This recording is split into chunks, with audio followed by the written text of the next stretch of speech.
So this is what we call our watch room. So most of our computers and our turnout systems are here. So when we get a fire call, first thing we do is come in here. There'll be a printout over there of the fire call. We grab that, that gives us the information on what we need. And the guys will go in the back and go and get changed. So it's pretty basic here. Admin's office, so this is my office. So yeah, this is where we do all our admin sort of stuff. There's a little ensuite in there. So there's not much down here, it's just like a storeroom. And obviously got the portable. The truck there.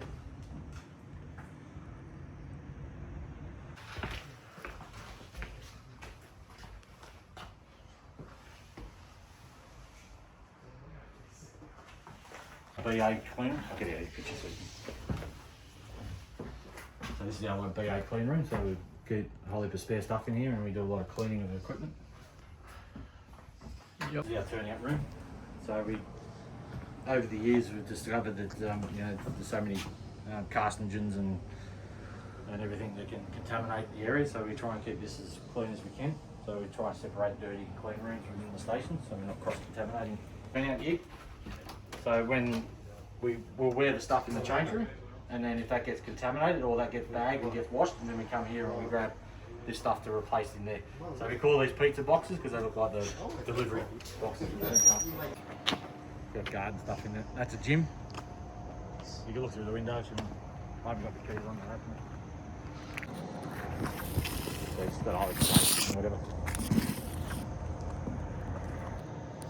So after every fire, when the hoses get wet, we've got to dry them, otherwise they get mouldy and they get frail and fall apart. So we've got to hang them up to dry. Once they're dried, they come back down, and then we re-roll them and get ready for operational use again.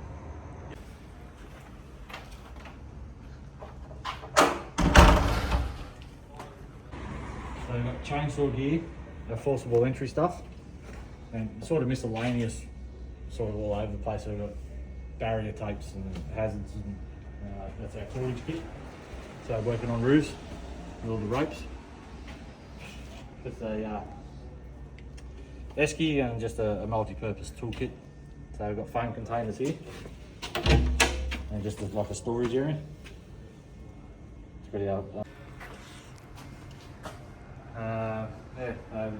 portable generator with the portable lighting, some fire extinguishers, some muck rakes, some more just clean up and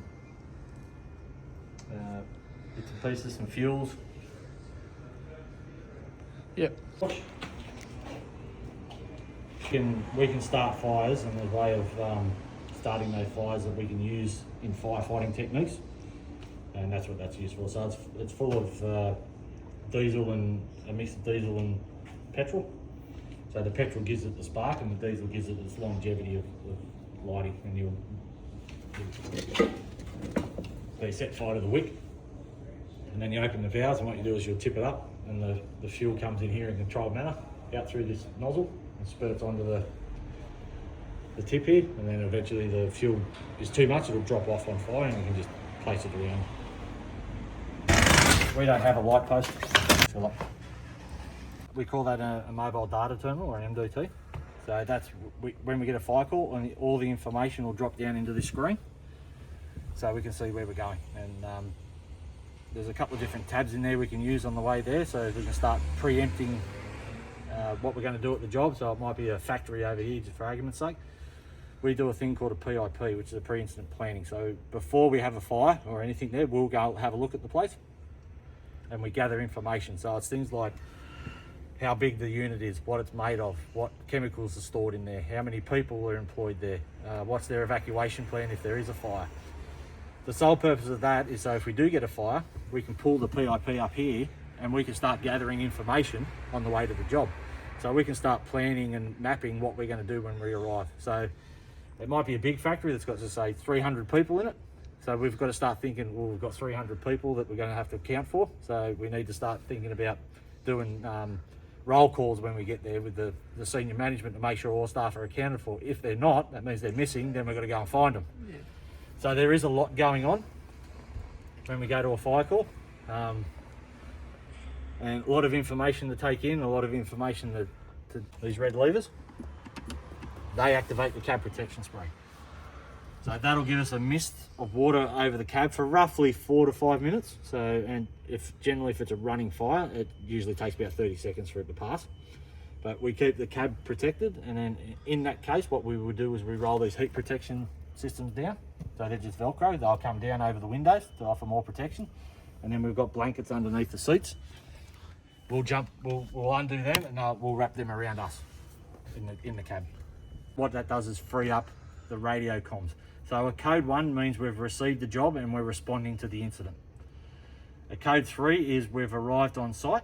So what we do is, instead of going calling comms all the time, we can just press code 3, comms then see that we're on site. Code 4 is we've finished the job and we're returning to station. Code 5 is we're available in station, so that's why that 5's highlighted. MO is mobile, mobile and available. So if we're out doing a PR event, we just hit that, so comms know that we've got people in the truck and we're off doing some sort of event. Comp is completed, so if we go to a job and we finish the job, we can either finish the job in this system or we can call comms and tell them we're finished. Sometimes it's easier just to do it through this. So what will happen is, once that job is completed, all the other trucks that are going to that incident, this will show up yellow like that, saying the job's completed. So that sends a message to them saying they're not required anymore. Okay. And code 6 means we're in New South Wales Rural Fire Service area. Yeah. So along the Georges River. Hi. Yep. So I don't know if they're going to work with this.